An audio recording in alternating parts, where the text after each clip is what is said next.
joining me today. My name is Serena McIntyre, and I'm an educator at the Keswick Wise and Well Center for Healthy Living in Baltimore. And today we're going to be talking about why is eating whole grains so confusing. So eating more whole grains is an easy way to make your diet healthier. Whole grains are packed with protein, B vitamins, antioxidants, many minerals. Diets high in whole grains have been shown to reduce the risk of heart disease, type 2 diabetes, obesity, strokes, dementia and cognitive decline, and many types of cancers. Whole grains also lower your bad cholesterol and enhance your gut health. But the average American eats less than one serving of whole grains a day, and over 40% of adults don't eat any whole grains at all. Why? Well, for many people, it's just the title of this presentation. They don't know what a whole grain is or how to tell if they're choosing whole grain products. So let's start with the grain itself. So, a whole grain kernel has three parts: bran, endosperm, and germ. The bran is the fiber-rich outer layer that supplies your B vitamins, iron, copper, zinc, magnesium, antioxidants, and phytochemicals. Phytochemicals are natural compounds in plants that help prevent disease. The germ is the core, or the seed, where growth happens. And this is rich in fats, vitamin E, B vitamins, and other minerals. The endosperm, which is the interior layer, is primarily based out of carbohydrates, proteins, and small amounts of B vitamins and minerals. With the invention of roller mills in the late 19th century, the way we process grains changed significantly. When we mill a grain, it strips away the bran and the germ to leave a soft, easy-to-eat product.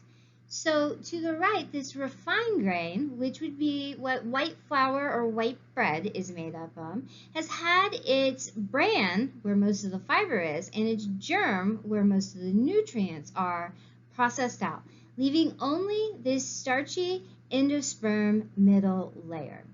By removing the bran, it does become easier to chew. And by removing the germ, we're also going to be removing the fat that is inherent within the kernel. And by removing the fat, this allows the product to stay on the shelf for longer amounts of time. Refining wheat creates that fluffy flour that we use to create nice airy breads and pastries. However, this process strips out about half of the B vitamins, 90% of the vitamin E, and almost all of the fiber. With some products, we go through a process called fortification or enrichment, where we add some nutrients back in. However, things like phytochemicals cannot be replaced in this process.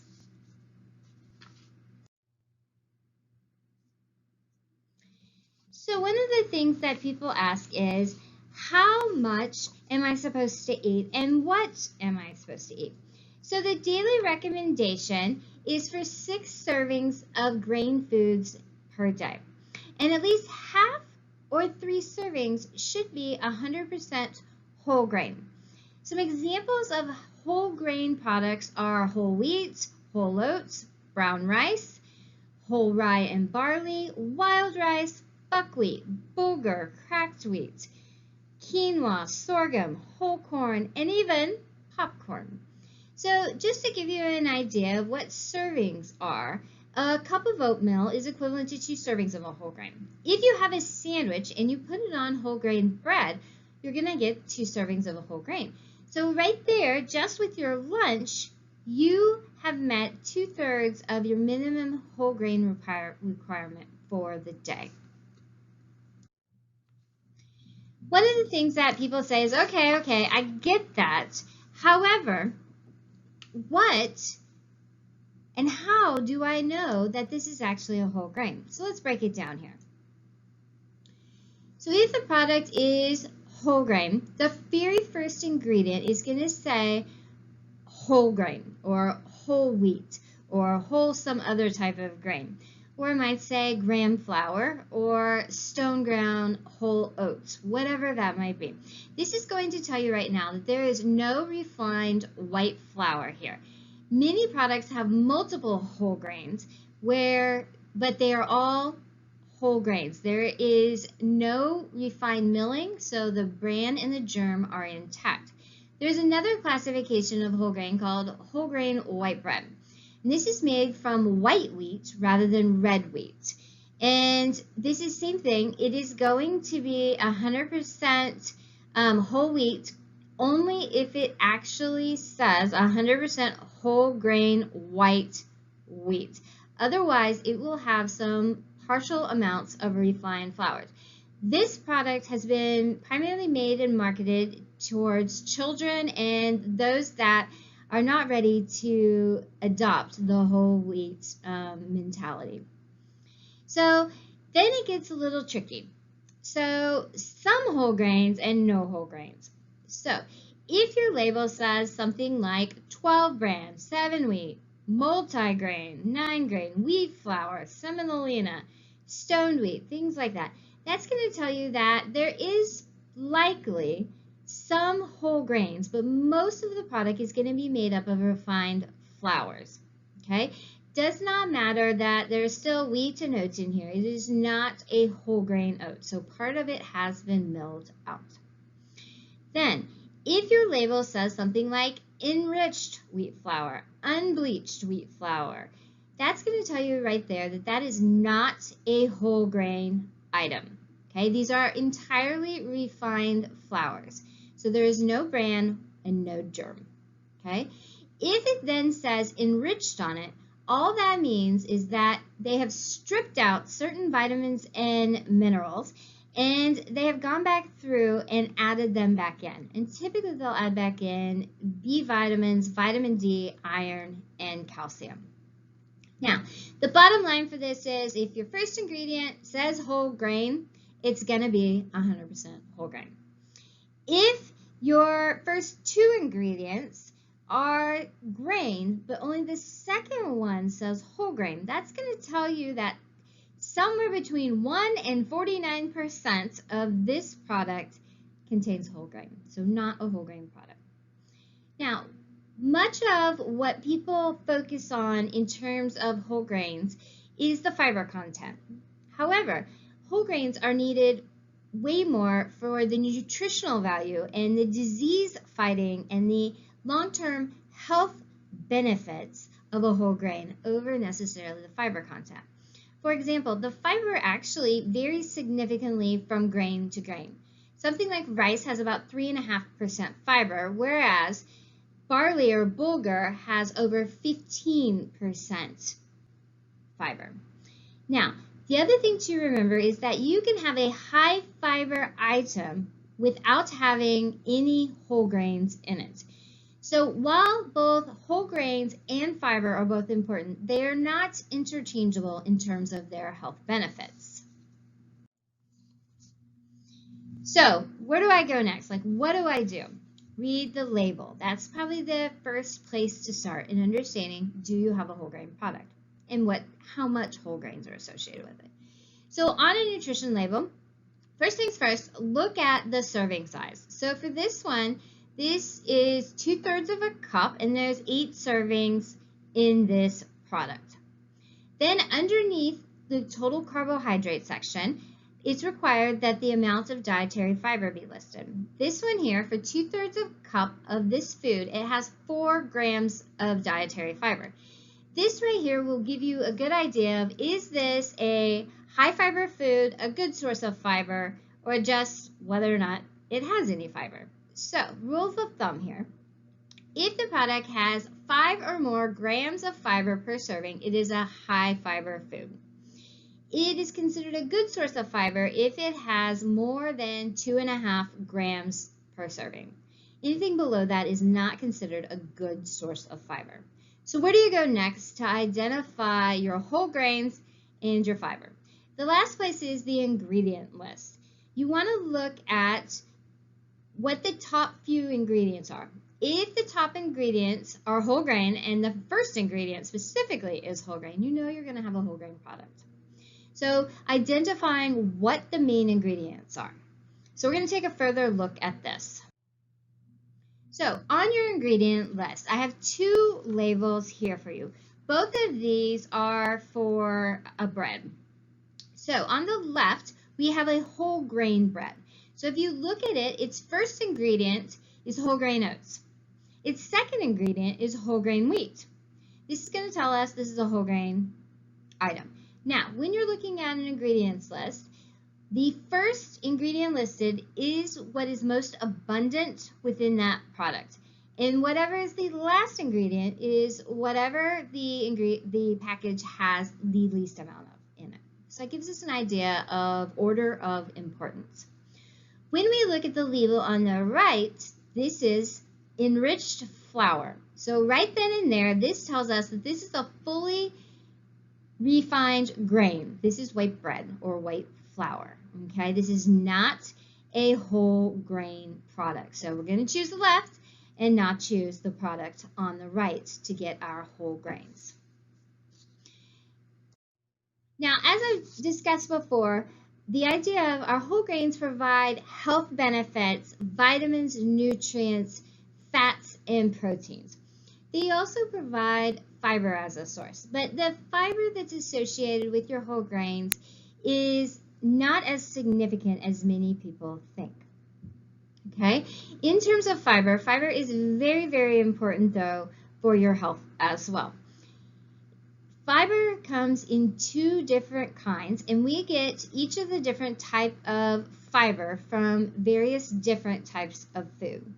So soluble fiber actually interacts with water in your GI tract, and it becomes this gel-like substance that really helps to work to slow down our digestive process. Okay, so what this really helps us do is that it's going to pick up the carbohydrates, proteins, and fats, and it's going to really prolong their absorption within the small intestine. So these soluble fibers really help to lower your cholesterol, your bad cholesterol levels, stabilize your blood sugars, to feed the good bacteria within your gut, and also helps with weight management. On the other side of the coin, you have insoluble fiber. And this fiber actually combines with the foods that you eat to create bulk stool and really helps to speed up your digestion here. So really the difference here is that your insoluble fiber, it creates bulk stool. It's going to help to clean your colon. It's going to help to ensure that any toxins that are within your GI tract do not stay there for very long, and it's going to lower your overall diverticulitis risk. So foods with lots of soluble fiber are things like oat bran and barley, lentils and peas, carrots, whereas those with insoluble fiber are going to be wheat and wheat grains, nuts, beans, cauliflower, more of your crunchy cruciferous types of foods. So how much fiber do you need a day? Well, the Institute of Medicine tells us that for adult males over the age of 50, we need 30 grams of fiber per day and 21 grams of fiber per day for women over the age of 50. Now, for most adults, we typically do not get enough fiber in our diet. Not from whole grains, not from fiber-rich foods, and oftentimes not from supplements as well. So what are good sources of fiber? So good sources of fiber are many, many different things here. As we said, not all of our grains are good sources of fiber.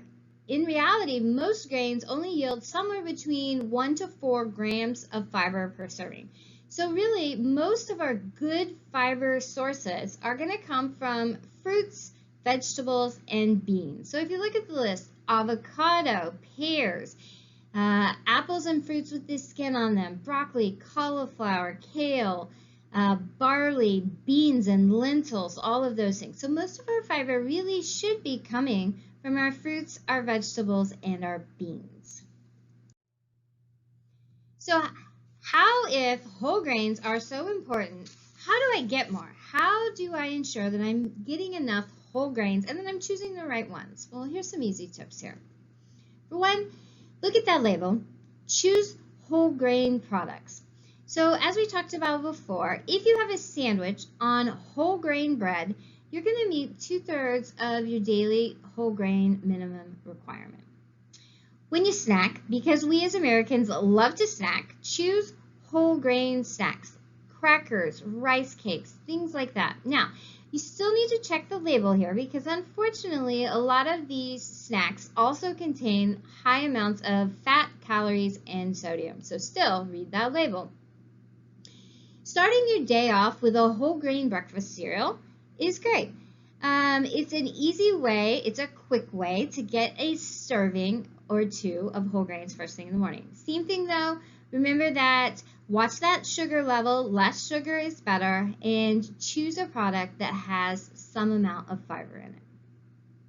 Bake with your whole grains. You can do a couple of different things here. You can convert all of your refined flours to whole grain flours. The consistency is a little different and some people have a hard time adapting to this. So some alternatives is to boost your whole grain baking powder by taking half of the refined grain and converting it to whole grain. So you're going to have a half and half baked good. Another option would be to replace a third of the refined flour with whole grain oats. Just another way to boost your baking powder. Now, other ideas are to choose things like brown rice or whole grain pasta while cooking. Now, the nice thing with something like brown rice is it can be made ahead of time and kept in the refrigerator for about 5 days. So you'll have an easy, quick, already made whole grain to add to your meal. In addition, there are many very yummy whole grain pasta options on the market. Experiment. That's the fun part. So if you look at the graphic on the right here, these are all options for whole grain. Try something new. Try a regular product that you would normally eat in a refined flour. Try it now in a different grain. Things like risotto, pilaf, other dishes can be made with barley or brown rice, millet, quinoa, sorghum. Try things like stirring some oats into your yogurt in the morning, or adding quinoa to sauteed vegetables to create an amazing side dish. Lastly, you didn't think I was going to say this, eat popcorn. So, air-popped popcorn or low-fat popcorn is a great snack. However, just remember that most of our pre-popped and microwavable popcorns are typically full of fat, sugar, and or salt. So we need to choose our popcorn carefully. The last thing for adding more whole grains is when you hit the supermarket, look for the whole grain symbol. The Whole Grain Council produced this symbol as a way to allow consumers quick reference into whether or not a product contains whole grains, how much whole grains, and what the amount or the minimum requirements of whole grains are. So if your product has a stamp on it with the 100% whole grain stamp, it's going to tell you that all of the grain ingredients are whole grain here, that they meet a minimum requirement of 16 grams of whole grains per serving. So this is a whole grain that's walloping a pretty good punch here. If you see one with the 50% plus stamp on it, this is going to tell you that at least half of your ingredients are whole grain, with the rest of them being refined grain. This one is also going to tell you that there is a minimum of 8 grams or a half a serving of whole grains in each individual serving of this product. Then finally, if you see just the regular whole grain stamp here, okay, this one basically just tells you that there are some whole grains within the product, that there's about a half serving or 8 grams of some type of whole grain within this product, but the majority of it is refined grain. So it's just another way for you to be able to identify quickly whether or not you are choosing a whole grain product. I hope that this information has been helpful for you and that you're now able to make good, solid, whole grain choices the next time you're either shopping at the supermarket or getting ready to cook yourself dinner. Thank you so much for joining me today. Have a great day. Bye.